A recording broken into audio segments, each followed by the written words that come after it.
Oke, halo bos, ketemu lagi dengan Andrian pengejar mimpi.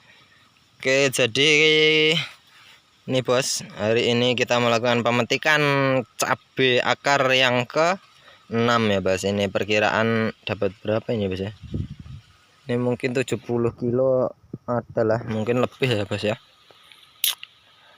Jadi kemarin ada yang tanya berapa permodalan yang saya keluarkan untuk tanam yang sistem nggak pakai mulsa ya bos ya. Jadi langsung tumpang sari dengan cabai. Nah, inilah keunggulannya bos kalau kita tanam metode seperti ini, yaitu biaya yang kita gunakan untuk berbudidaya cabai, ongkos produksinya itu sangat rendah bos. Ini kalau saya cek ini kurang lebih per batang bos, ini hanya menghabiskan Rp1.000, paling bengkak-bengkaknya ini Rp1.500 per batang bos. Jadi kalau untuk harga sekarang ya, kita pohon cabai kita ini menghasilkan dapat setengah kilo saja udah banyak bos. Udah, kalau harga sekarang kan taruhlah 22.000 ya bos ya. Berarti setengah kilo 11.000, udah untung 11.000 dikurang 1.500 udah masih banyak bos. Masih berapa itu? Masih ada 8.000 sekian ya.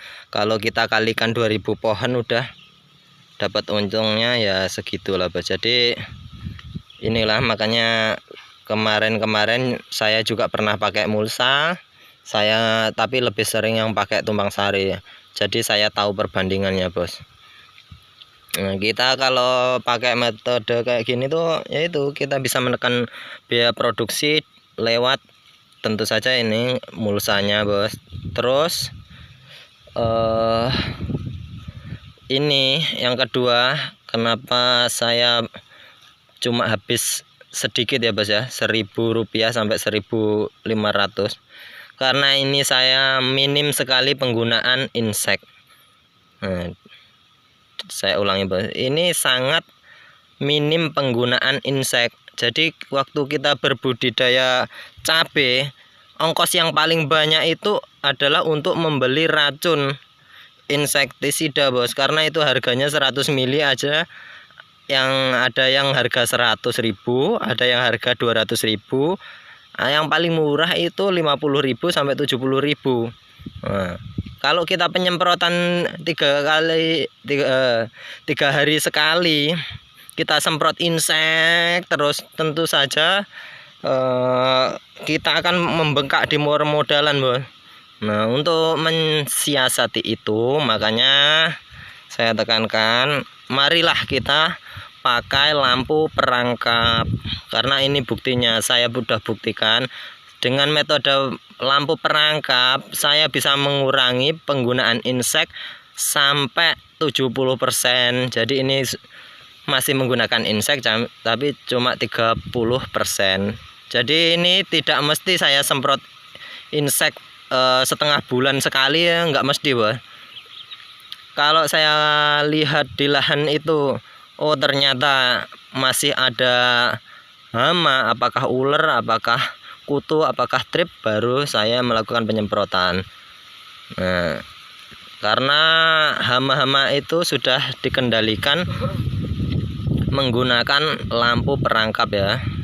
Jadi pada video sebelumnya sudah saya jelaskan, saya perlihatkan lampu perangkap yang saya gunakan. Di situ bisa masuk trip, bisa masuk klaper, bisa lembing, bisa orong-orong, hampir semuanya bos. Jadi yang enggak masuk itu lalat buah, tapi lalat buah juga kita siasati pakai petroginol dan pakai lem perekat. Hasilnya inilah bos, cabai kita bebas lalat buah, bebas ulat bor. Nah, kalau kita sudah teratasi masalah OPT, hama ya, hama bukan penyakit. Kalau penyakit fungi tetap menggunakan ini bos, karena saya belum bisa metode lain selain melakukan penyemprotan fungi. Kalau sudah hamanya kita bisa kendalikan, kita tinggal fokus tentang pemberian nutrisi, bos. Dan bisa diingat, saya tidak pernah melakukan pengocoran pada cabai ini. Ini benar cabai nggak pernah saya kocor sekalipun, nggak pernah, bos. Saya hanya melakukan pemupukan secara tabur ya.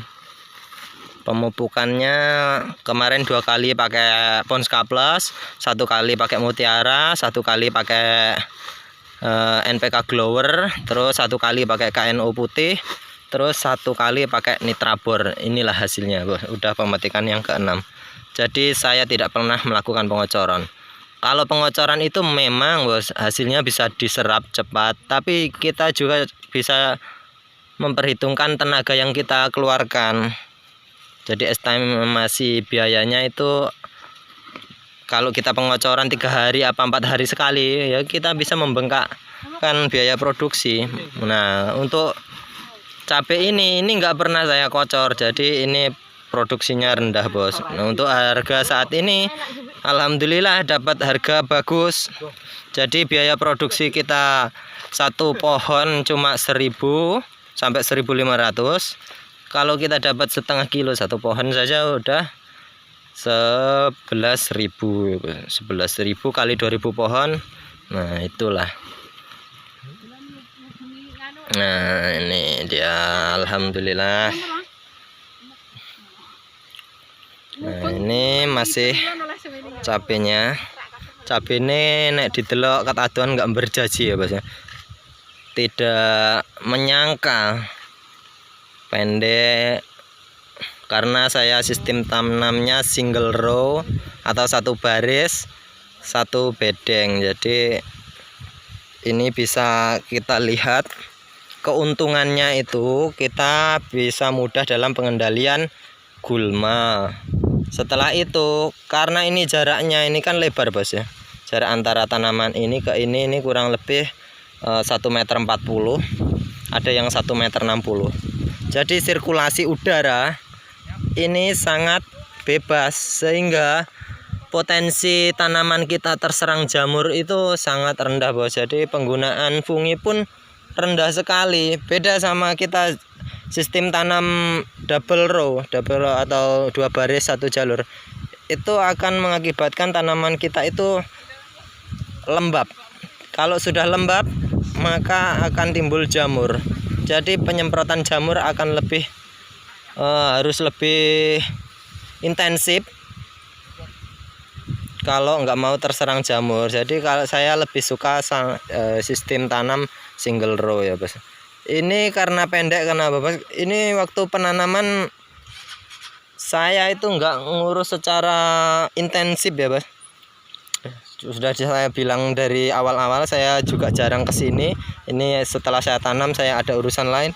Tapi hasilnya kayak gini, bos. Emang pendek, bos, tapi kita buahnya nggak kalah. Kalau setengah kilo per pohon ya hampir ada lah ya, bos ya. Nah, ini kita nanti fokus ke pembuahan selanjutnya, pembuahan kedua, mudah-mudahan masih bisa bertahan, bos. Nah, itulah, bos. Nah, itu lampu perangkap yang saya gunakan, ada 6 biji. Kemarin sempat hilang 2 ya, nggak masalah, kita pasang lagi. Nah, itu coba kita mendekat ya, bos ya. Inilah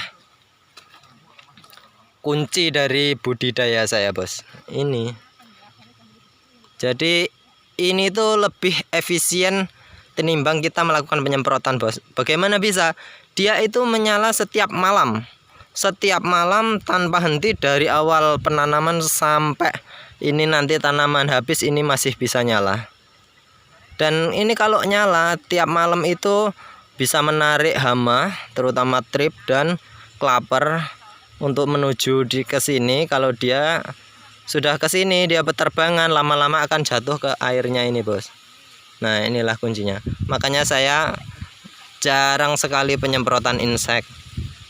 Ini penyemprotan terakhir inseknya udah setengah bulan yang lalu, bos. Itu karena saya lihat ada 1-2 ulat ulat bor kok masih ada, baru saya melakukan penyemprotan. Setelah itu saya belum pernah melakukan penyemprotan lagi. Tapi ya jangan salah, di pucuk ini udah nggak ada trip. Kalau induknya semua udah masuk ke sini, maka tanaman kita akan bebas dari hama. Oke, saya rasa cukup sekian ya bos ya, penjelasan dari saya. Mudah-mudahan bermanfaat. Oke, ikutin terus kegiatan dari Andrian Bajar Mimpi. Cukup sekian, terima kasih. Oke, salam petani muda.